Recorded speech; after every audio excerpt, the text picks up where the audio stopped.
Ак үйдөн алып салынган тосмолор кайда орнотулду? Мушташкан депутат өзү жана ага болушкан башка депутат элден кечирим сурады. Таласта кемпирабадчыларды бошотууну талап кылышты. Ушул жана башка кабарларга токтолом, саламатсызбы? Бүгүн 14 мартта Талас шаарында кемпирабад боюнча кармалгандардын тарапташтары митингге чыгышты. Акцияга 50дөн ашуун адам чогулуп, алар президент Садыр Жапаровдон абактагыларды үй камагына чыгарууну суранышты. Кыргыз эли үчүн бүйүк жанагы жигит жана кыздар кыргыз элинин жакшылыгы үчүн күрөшкөн адамдар. Алар жаман болсун, мына бийлик жарабай калды, мына бийлик жок кылалы деп чыккан жок. Алар кандайдыр өздөрүнүн талаптары боюнча ушу төртөөгүн бошотуп коюңуздарды. Клара Сооронкулова боюнча айта кетсем да, экөөбүз мына мектепте бирге окуганбыз. Бул кичекейинен жакшы окуп, жеринен активдүү болуп жүргөн. Ошол эле атасы 93дөгү атасы, 90дөгү апасы да сизге мынакей соц тармак аркылуу да кайрылуу жазады. Сыргак Сооронкулов дагы кыргыз элине таанымал, кыргыз тарыхын, санжыразын түптөгөн мыкты инсан. Ошо кишинин карыган аксакалдардын дагы, ата энесин дагы, бала чакасын, ар биринин камалап аткандарын, тууган туушкандарын көз жашын агызбай бошотуп берип коюңуздар. Биздин талабыбыз ушул. Эч кандай биздин башка максат, башка саясий өңүт жок. Биз провокация кылайык деп келген жокпуз. Бийликке каршы эч кандай жаман сөздөр айтылган жок. Болгон эле ушу 4 жараныбызды эркиндикке чыгарып коюңарды талап кылабыз.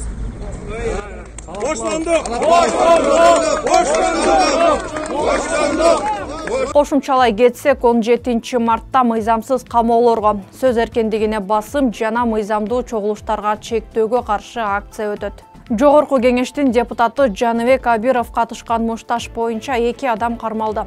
Бирок депутатка каршы арыз жазылган эмес. Бул тууралуу Бишкек шаардык ички иштер башкармалыгы билдирип, арыз кайсы бир адамдын атына жазылган эмес дешти.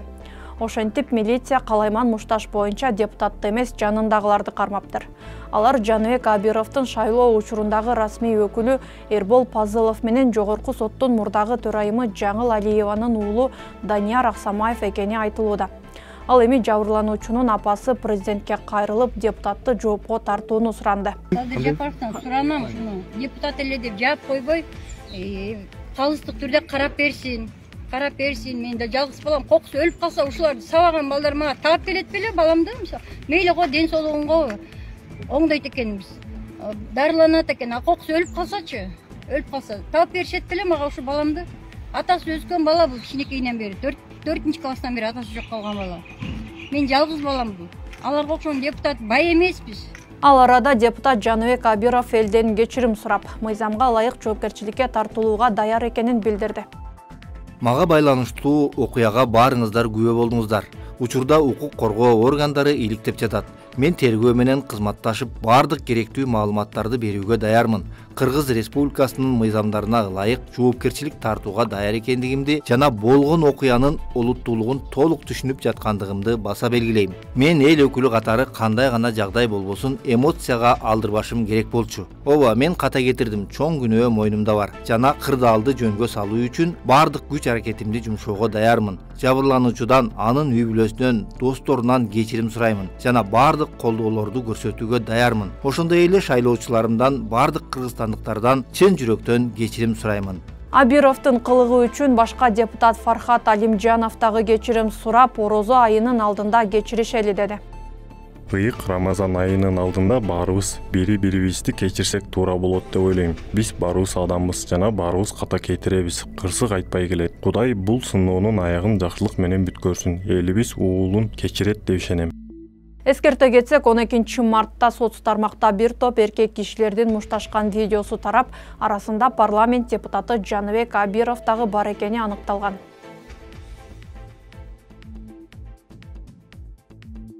Бишкек мэриясынын кызматкерлери айлык акысын 2 эсе жогорулатып алышканын башкы прокуратура аныктады.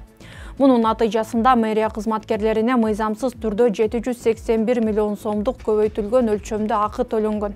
Тактап айтканда 2021-2022 жылдар аралыгында Бишкек шаардык мэриясынын, Бишкек шаардык кеңешинин жана Бишкек шаардык финансы башкармалыгынын жооптуу кызмат адамдары өздөрүнүн кызмат абалынан кызматтын кызыкчылыктарына каршы пайдаланып, өздөрү жана башка адамдар үчүн пайда көрүү максатында мыйзам талаптарын одоно түрдө бузушуп, Бишкек шаардык кеңешинин Бишкек шаарынын 2021-2022 жылдарга бюджеттин бекитүү жөнүндө токтомдору менен жогоруда көрсөтүлгөн мыйзамсыз кошумча үстөк акылар каралган. Көзөмөл орган келтирилген зыяндын суммасын аныктап, кызмат абалынан кыянаттык менен пайдалануу, ишенип берилген мүлктү ыйгарып алуу же коротуу беренелер менен кылмыш ишин козгоду.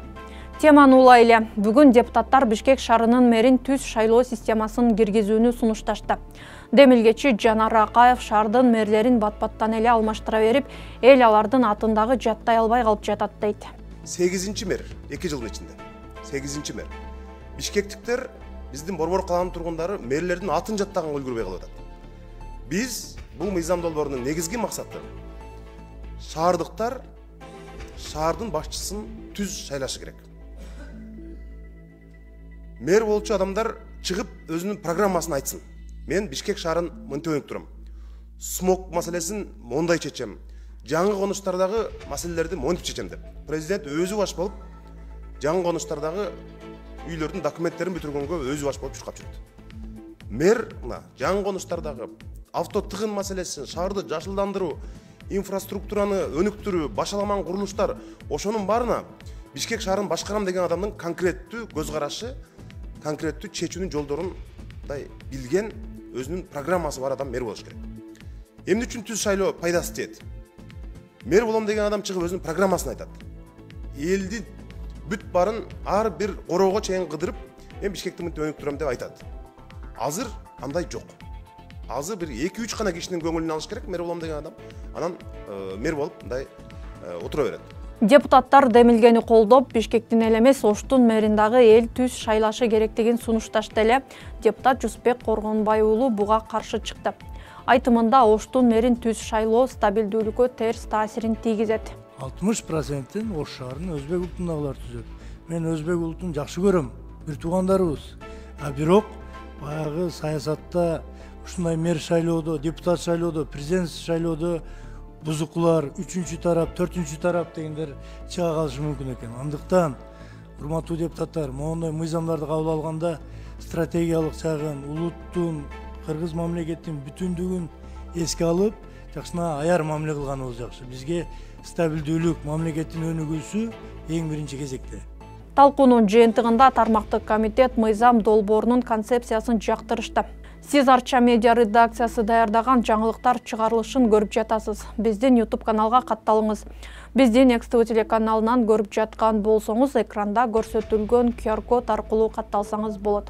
Ал үчүн телефонуңуздун камерасын экрандагы белгиге сканерлеп, көрсөтүлгөн шилтеме аркылуу катталуу баскычын басыңыз.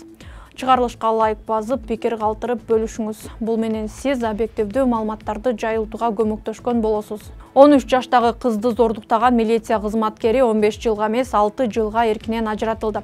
Бул тууралуу бүгүн 14 мартта депутат Жанар Акаев парламенттин тармактык комитетинде билдирди. Айтымында айыпталуучунун 3 баласы бар экенине байланыштуу анын жаза мөөнөтү кыскартылган. 13 жашар кыз милиция кызматкерлери тарабынан дагы башка 2 жөнөкөй жана тарабынан зордукталган. 7-класстын окуучусу. Аны райондук сот 15 жылдан берген экөөнө. Эми кече шаардык сот ошол 7 жаштагы 13 жашар кызды зордуктаган 15 адамдарга милиция кызматкерин 15 жылдан 6 жылга чүрүп койду. Эми мына азыр жогорку сотко келди. Бүгүнкү күндө мына жогорку сотко келди. 6 жылга элестетсеңиз, 7 жашар кызды зордуктаган милиция кызматкерин 15 жылга кесилген. Кече мына жакында шаардык соттун чечими чыкты.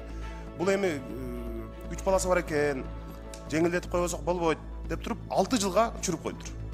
Демек бул жакында чыгат экен да. Бирөөсү 8 жылга. Мына бүт ушу 7 жаштагы кыз, ар бириңердин уулуңар, кызыңар бар.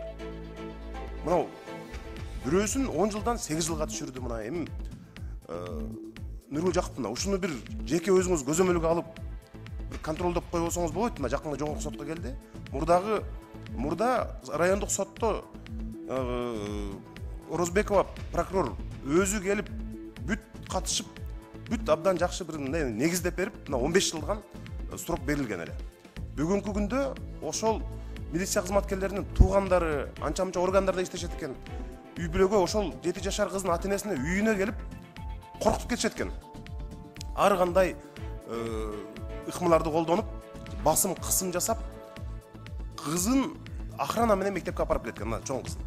Жашообуз мындай кимге ишенебизди, эмне кылышыбызды билбей калдык. Мына ошол көрүнүштөр бул бүт биз коомчулук, өзгөчө ошол комитет ошол 13 жашар кыздын тагдырына кайдыгер карабай биз көзөмөлдөп турабыз. Шуну жогорку сотко келгенде урматтуу Нургүл Жакыповна бир эске албасаңыз болбойт. Мына башкы прокуратуранын орун басары отурат, башкы прокурордун, жогорку соттун төрагасынын орун басары отурат. Ушул тагдырга бир жакшы көңүл бурбасаңыздар болбойт. Эске салсак, милиция кызматкерлери 13 жаштагы кызды колдон колго өткөрүп зордуктап жүргөн кылмыш иши былтыр февраль айында катталып, шектүү катары 2 милиция жана кароолчу кармалган. Окуя президенттин көзөмөлүнө алынып, Бишкек райондук соту аларды 10 жана 5 жылга эркинен ажыраткан. Бирок кийинчерээк Бишкек шаардык соту айыпталуучулардын жазасын жеңилдетип, 6 жана 9 жылга чейин кыскарткан. Жабырланган кыздын атасы соттор акчага сатылганын айтып, акыйкатты издеп келет. Адилеттүү чечим болбой калды да. Райондук сот адилеттүү чечим чыгарып берди. Ал деген шаардык сот менимче акчага сатылды деген ойдомун да. Анын жоолору бар. Эмнеге дегенде алардын жактоочулары мага туугандары бир канча акчалар сунуштаган. Эгерде акчаны алсаң, алдың, албасаң, акыркы күндөрү айтты, мага ачык эле айтты. Акчаны алсаң, албасаң, биз аны сотко эртип, соттун нугун буруп коебуз акча менен, алсаң алып калың, албасаң сот менен чечебиз деп койгон да. Мен кечеги соттун өкүмүн уккандан кийин ал нерсеси ишке ашканын туйдум да. Менин эң эле кайрыла турганым бул жерде бул окуяны эң эле өзгөртө турган менин оюмча Кыргызстаныбыздын президенти Садыр Жапаров деп гана ойлойм, же камчыйып ташыйып экөөнүн гана колунан келет деп ойлойм да. Кызым болсо бул зөкүрлөрдүн айынан канча жолу өзүнө кол жумшады, скорый менен апарып канча жолу кайтары да болду. Анан кечегиде өкүмдөр чыкканда да кызым ойлонуп, анан сурап калат экен, ата алар эми 5 жылда же 6 жылда чыгып алса мени өлтүрүп койбойбу деп кооптонот кызым. Бүгүн 14 мартта Бишкектеги Максим Горький багында Ихсан турак жай курулуш кооперативинен жапа чеккендердин митинги өттү. Акцияга 100гө жакын адам чогулуп, президент Садыр Жапаров менен жолугушууну талап кылышты. Биздин талап Садыр Жапаровго жолугуу. Эч бир жакшылыкты жооп ала албай да койдук.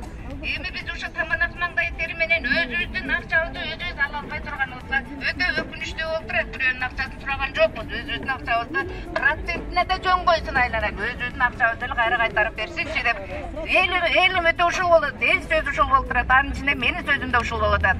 Сакалдуулардын атынан, жалпы ушул жерде аталардын атынан, жалпы апалардын атынан сүйлөп аткан сөз болуп атат айланайын. Ошон үчүн El sızda büttü. El sızda büttü. Aferistlerge aldanbayız. Bizdin Japadan жалгыз үмүтүбүз президент Садыр Жапаровдун. Биз мыйзамдуу өлкөдө жашайбыз. Биз мыйзамдуулуктугуна талап кылабыз. Урматтуу Садыр Жапаров, Ихсан кооперативин өзүнүн көзөмөлүгө алыңыз.